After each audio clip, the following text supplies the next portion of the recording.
اعوذ باللہ من الشیطان الرجیم بسم اللہ الرحمن الرحیم۔ سورہ یوسف کا لفظی اور بامحاورہ ترجمہ اور مختصر تفسیر ہماری جاری ہے۔ آج سورہ یوسف کا تیسرا سبق ہے، آیت نمبر 14 سے۔ فرمایا کہ فلما ذهبوا به، پس جب وہ اسے لے گئے، واجمعوا، اور انہوں نے طے کر لیا۔ اجمعوا کا معنی کیا ہے؟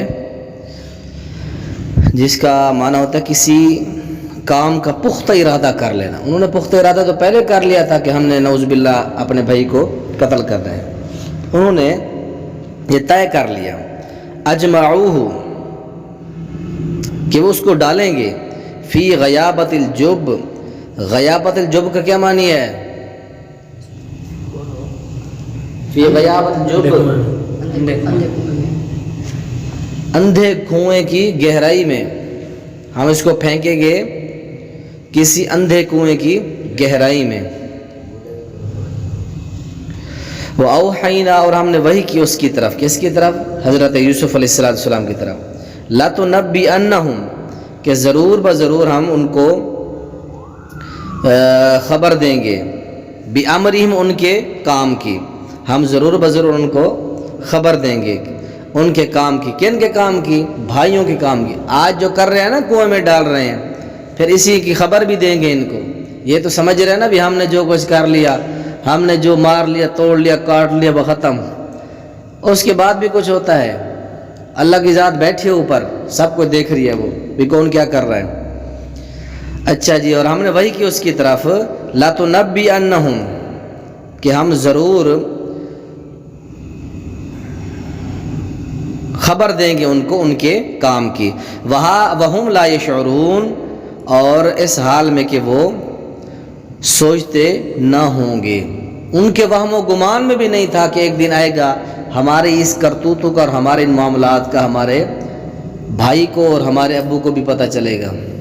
جب کوئی ملزم کسی قسم کا گناہ کرتا ہے، اس کے ذہن میں یہ ہوتا ہے کہ پتہ ہی تھا کوئی نہ اسے کہیں کو تروڑو بنو ہر جائے، اللہ جانے تو اللہ کا کم جانے، یہ ہوتا ہے خیال۔ لیکن اس کے بعد اللہ کی ذات بھی ہے، اللہ کی ذات ہے، آپ کے سربراہ ہیں، سارا کچھ ہوتا ہے۔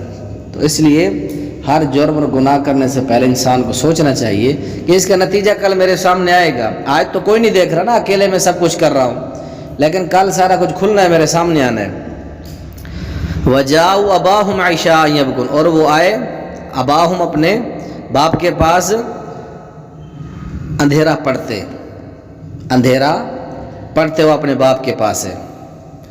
یبکون، روتے ہوئے۔ وہ کیا ہو گیا؟ کیوں رونے ودے ہو؟ کیا ہو گیا ہے؟ روتے ہوئے اندھیرا پڑھتے آ گئے، آ کر کیا بہانہ کرتے ہیں؟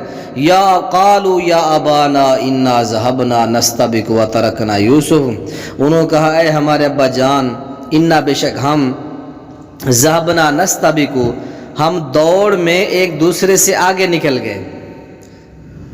نستبق کو معنی دوڑ میں، ذهبنا آگے نکل گئے۔ انہوں نے کہا ہے ہمارے ابا جان، بے شک ہم دوڑ میں ایک دوسرے سے آگے نکل گئے۔ اور وَتَرَكْنَا یوسف، اور ہم نے اپنے بھائی یوسف کو عند متاعنا، سامان کے پاس چھوڑ دیا۔ ہم نے اپنے بھائی یوسف کو سامان کے پاس بٹھایا اور ہم دوڑ لگا رہے تھے، اس طرح سپیٹے لگا رہے تھے بھی دوڑ لگا لیں۔ فَأَكَلَهُ الذِّئْبُ، تو اس کو بھیڑیا کھا گیا۔ ایک کہانی مفروضہ بنا کے اپنے والد کے پاس ہے۔ وَمَا أَنْتَ بِمُؤْمِنٍ لَنَا، تو ہرگز ہمارا اعتبار کرنے والا نہیں ہے۔ ایک چوری اوپر سے سینہ زوری، جرم بھی کر کے آئے ہیں اتنا بڑا، تمہاری بات پر اعتبار کیسے کر لیا جائے؟ وَمَا أَنْتَ بِمُؤْمِنٍ لَنَا وَلَوْ كُنَّا صَادِقِينَ، تو ہرگز، مومن کا معنی کیا ہے؟ اعتبار۔ تو ہرگز ہمارا اعتبار کرنے والا نہیں ہے، وَلَوْ كُنَّا صَادِقِينَ، خواہ ہم سچے ہی ہوں، اگر سچے بھی ہوں تو پھر بھی تو اعتبار نہیں کرے گا۔ وَجَاءُوا عَلَىٰ قَمِيصِهِ، آئے وہ لگائے ہوئے اس کی قمیض پر جھوٹا خون لائے۔ جاؤ لائے اس کی قمیض پر جھوٹا خون لگا کر۔ حضرت قمیض کا معنی قمیض، بیدامین خون، کذب کا معنی دم کہتا ہے نا عربی کے اندر خون کو. وہ اس کی قمیض پر جھوٹا خون لگا کر لائے کہ باپ کو اعتبار ہو جائے. قال بل سولت لکم، کہا حضرت یوسف علیہ السلام نے، حضرت یعقوب علیہ السلام نے، بلکہ تمہارے لیے تمہارے دلوں نے ایک کام مزین کر دیا ہے. بل سولت لکم، بلکہ تمہارے لیے تمہارے دلوں نے ایک معاملے کو مزین کر دیا ہے. حضرت یوسف تو سمجھ گئے، جھوٹا خون لگا تھا قمیض پر، جس کے اوپر کسی قسم کے اور ناخن بھی نہیں تھے، کوئی اس طرح کی خراشیں بھی نہیں تھی، جو قمیض پھٹا نہیں تھا. تو آپ تو سمجھ گئے نا کہ یہ کوئی فراڈ ہے. قمیض لائے، صرف خون جو ہے بکری کا ذبح کر کے اوپر لگا دیا. اس کے اوپر اگر بھیڑیا کھاتے تو کم سے کم کوئی نشان تو ہوتے نا اس کے اوپر کوئی خراش نہیں ہے، کسی قسم کی کوئی جو ہے پھٹا ہوا نہیں ہے قمیض، بس اسی قمیض کے اوپر خون لگا کے آ گیا. وہ لگا لائے اس کی قمیض پر جھوٹا خون، وہ لگا لائے اس کی قمیض پر جھوٹا خون. تو باپ نے آگے سے کیا کہا حضرت یعقوب علیہ السلام نے، قال بل سولت لکم انفسکم، بلکہ تمہارے لیے تمہارے دلوں نے ایک معاملے کو مزین کر دیا ہے. فصبر جمیل، بس میرا کام ہے اچھا صبر، میرا کام اچھا صبر ہے، میں صبر کروں گا. جمیل کا معنی اچھا، میں اللہ کی ذات پر بھروسہ کروں گا، اللہ کے اوپر صبر کروں گا، میں کسی قسم کا جزا فضا نہیں کروں گا. اب یہاں صبر سے پہلے ایک جو ہے صیغہ معذوف ہے، اس کا معنی فَأَمْرِي صَبْرٌ جمیل، فعل معذوف ہے، آپ نے اس کو لکھ لینا فَأَمْرِي صَبْرٌ جمیل. تو اس لیے ہم نے معنی کیا میرا کام اچھا صبر ہے، تو آپ لکھ لیں فَأَمْرِي صَبْرٌ جمیل، میرا کام اچھا صبر ہے. واللہ المستعان علی ما تصفون، اللہ ہی ہے جس نے اس پر، اللہ ہی ہے جس سے اس پر مدد مانگی جاتی ہے، اللہ ہی ہے جس سے اس پر مدد مانگی جاتی ہے، اللہ ہی مدد کرنے والا اس پر جو تم بیان کرتے ہو.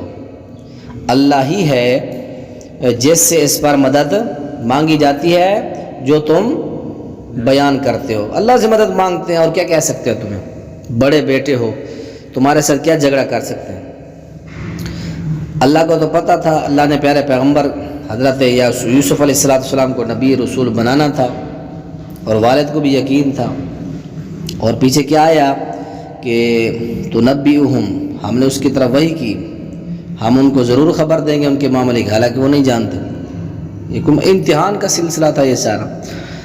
وجاءت سیارۃ فارسلوا واردم فادلا دلوا، ایک راہ چلتا ہوا قافلہ آیا، فارسلوا، تو انہوں نے اسے اپنے پانی لانے والے کو بھیجا.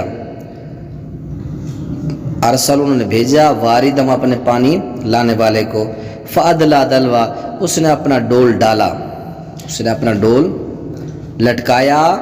تو جیسے اندر اس نے لٹکایا تو اس نے کہا یا بشرا ھذا غلام، وہ خوشخبری ہو یہ ایک لڑکا ہے، وہ خوشخبری ہو یہ ایک لڑکا ہے. وَأَسَرُّوهُ بِضَاعَةً، انہوں نے اس کو سامان تجارت بنا لیا، چلو بیچیں گے آگے جائیں گے، سامان بنا لیا. وَأَسَرُّوهُ، اور انہوں نے اس کو سامان تجارت بنا لیا، بنا کر چھپا لیا. اسرو کا معنی، سر کا معنی کیا ہوتا ہے، سر، چھپانا. اور انہوں نے اس کو سامان تجارت بنا کے چھپا لیا. واللہ اعلم بما یعملون، اور اللہ خوب جاننے والا ہے، خوب جانتا ہے، زیادہ جانتا ہے جو وہ کر رہے تھے. اللہ تو سارا دیکھ رہا تھا، جان رہا تھا کہ کیا کر رہے ہیں، کیا فراڈیاں کرتے ہیں. کنویں میں ڈالا، کنویں میں، سارا کچھ اللہ تعالیٰ جانتا ہے. وَشَرَوْهُ بِثَمَنٍ بَخْسٍ دَرَاهِمَ مَعْدُودَةٍ، اور انہوں نے اسے تھوڑی قیمت میں چند گنے ہوئے درہموں میں بیچ دیا. شروہ بثمن، سمن کہتے ہیں قیمت کو، دراہم کا معنی درہم، معدود کا معنی تھوڑے، چند گنے ہوئے. شرا کا معنی بیچنا. دوبارہ وَشَرَوْهُ بِثَمَنٍ بَخْسٍ دَرَاهِمَ مَعْدُودَةٍ، انہوں نے اسے تھوڑی قیمت میں، انہوں نے اسے تھوڑی قیمت میں چند گنے ہوئے درہموں میں بیچ دیا. وَكَانُوا فِيهِ مِنَ الزَّاهِدِينَ، وہ اس میں رغبت نہ رکھنے والوں میں سے تھے. جنہوں نے بیچ دیا حضرت یوسف علیہ السلام کو، ان کو تو نہیں پتہ تھا کہ ایک دور آئے گا، ایک وقت آئے گا کہ یہ پوری انسانیت کے اس وقت کے دور کے لوگوں کے لیے وقت کا پیغمبر بنے گا، رسول بنے گا. پوری دنیا کا آدھا حسن اس پیغمبر یوسف کو دے دیا جائے گا. اس کا باپ، اس کا دادا، یہ جو پیغمبر تھے، پیغمبروں کی نسل سے یہ نوجوان، ان کو پتہ ہی نہیں تھا اس چیز کا. اس لیے فرمایا کہ وہ اس میں رغبت رکھنے والوں میں سے نہ تھے. انہوں نے چند ٹکوں میں، چند درہموں میں گنے چنے جو تھے، چند ایک، اس کے عوض انہوں نے جا کے حضرت یوسف علیہ السلام کو بیچ دیا. کل انشاءاللہ آیت نمبر 20 سے پھر آگے پڑھیں گے. السلام علیکم ورحمۃ اللہ.